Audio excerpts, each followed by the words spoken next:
Forgive them that does wrong unto you. After my mom and dad decided to get their divorce, my mom up and got it into her head that she'd be better off going to her own church, not the one that my daddy was preaching at.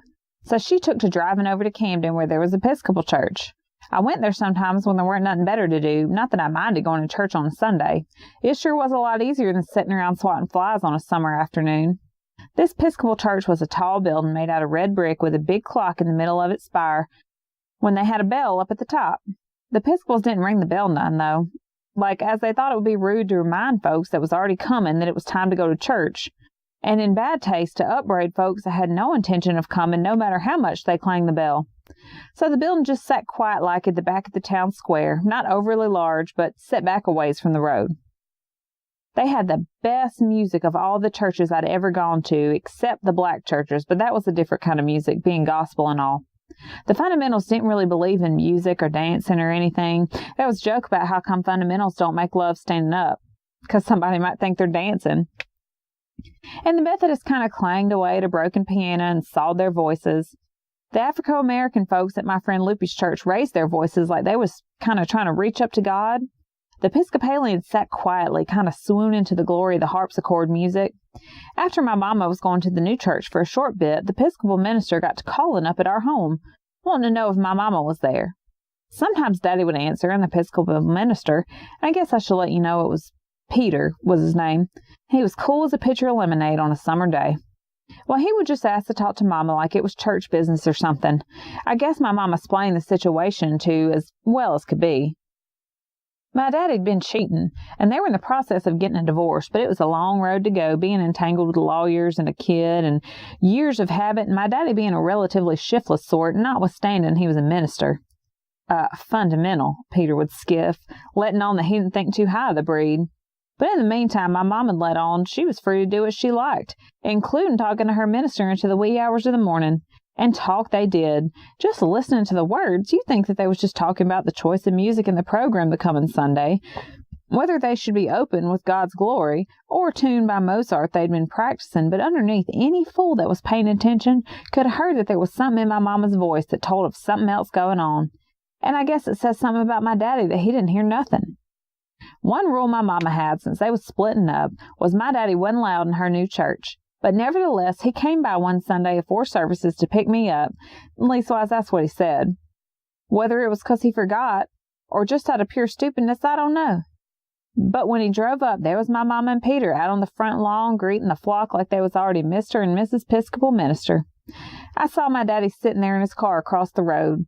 A long, big, thin, pink Buick. He was gripping the steering wheel like he was strangling it. Mama had earned that car from selling cosmetics to ladies in the county, and it kind of stood out in the crowd. I could see him talking to himself. He stared hard enough to drill a hole for a few minutes. The smile on my mama's face was like he hadn't seen in years, not that he'd spent much time looking at it in the first place. It looked like my daddy couldn't hardly contain himself. There was Mama and Peter greeting the church ladies like they was husband and wife. When you think about it, what business did Mama have standing next to the Episcopal minister shaking hands with the congregation anyway? Leaning into him from time to time in that real familiar way that people have when they're in public and they can't really show how they feel. And my daddy talking up a storm to himself across the way, talking and pounding the wheel and just generally working himself into a frenzy. I half expected the windows to explode. He seemed to be getting so hot. Mama had already told him not to come by the church. That was her church, she told him. He didn't have no business there, and now my daddy was seeing why Mama didn't want him coming by. 'Cause when all the congregation had left and Mama and Peter were alone in the middle of the lawn in front of the Episcopal church, not really alone, but you know what I mean, alone in a crowd as no one was looking at him or paying him no mind, Mama, she stood on tippy-toes up to Peter and gave him a kiss on the lips. And the two of them beamed at each other like they was two grinning monkeys. Which ain't probably the best analogy in the world, but the best one I could come up with, as the baby's going to be waking up soon. When my daddy sees that kiss, he grabbed that wheel and shook it till the whole car was shaking. He must have been screaming something terrible from the look on him. But the funny thing was, no one could hear him on account of all the windows was rolled up. So it was like watching a movie that the sound had been turned off. You could see somebody carrying on something terrible, but you couldn't hear nothing they was saying. Then the Buick door pops open, and Daddy, he don't saunter over like folks do when they're coming to church. He's rushing like a crazed dog that got wind of some other dog sniffing round his bone. His face is all red and his teeth is clenched and his fist is all knotted up, and he otherwise looks like a wild person. He looks like he tried to get ready for church, but seemed to have some difficulty at it. His tie's looped over one of his button-downs of his collar, and his hair is parted one way over half his head and another way over the other half, and his shirt is half tucked and his socks don't match. I swear, I don't know what catches my breath more, the fact that he's charging like a mad dog across the lawn, or that he's dressed like somebody who's just escaped from the insane asylum. All the rest of the congregation is gone inside, and it's just Mama and Peter on the lawn, and they don't see Daddy coming like a mad bull. I say, "Mama?" And she turns to me. "What is it, Angel-Louise?" she says.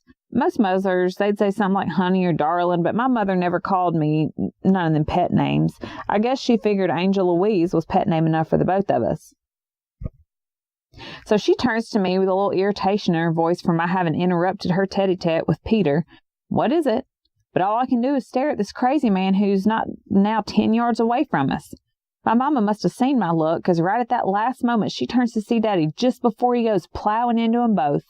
He's aiming for Peter, I guess, but his aim ain't that good, because he kind of sweeps Mama up in his general charge, and they all go down.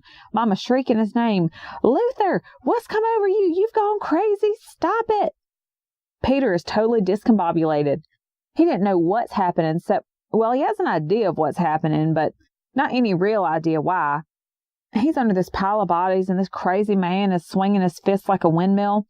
I guess it was fortunate that my daddy didn't know nothing about fighting, because he was about as effective in that department as laundry flapping on a line in the wind. He was swinging hard as a boxing champ, but wasn't connected with much besides the air and the ground a couple times. All the while, Peter was exhorting him to compose yourself, get a hold of yourself, behave decently. This is a church, man. At this time, some members of the congregation had peeked out the door and seen what was going on. The ladies stood there with their hands over their mouths, white gloves over their mouths like they couldn't say what they wanted to say, and several of the fellas pushed through like they was coming up on a pack of fighting dogs. Though if truth be told, only one of them dogs was fighting, and he wasn't doing much. They pulled my daddy off the ground, and my mama and Peter, they helped him up. All the while, my daddy was calling my mama all sorts of horrible names like Chippy and Harlot and Jezebel. I guess it's funny to listen to a preacher swear on account they don't get much practice.